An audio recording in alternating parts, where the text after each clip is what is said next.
aking mamasdan at masumpungan.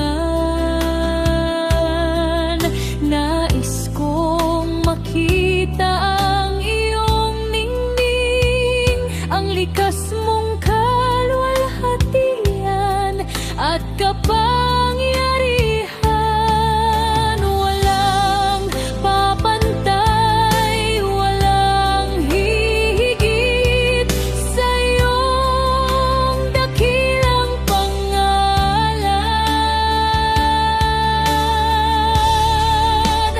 Para akong tuyong lupa, o Panginoon,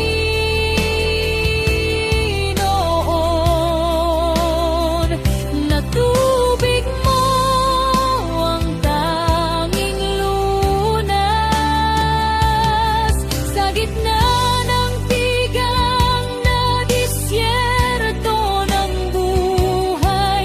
Ang iyong presensya ang tanging dalisay,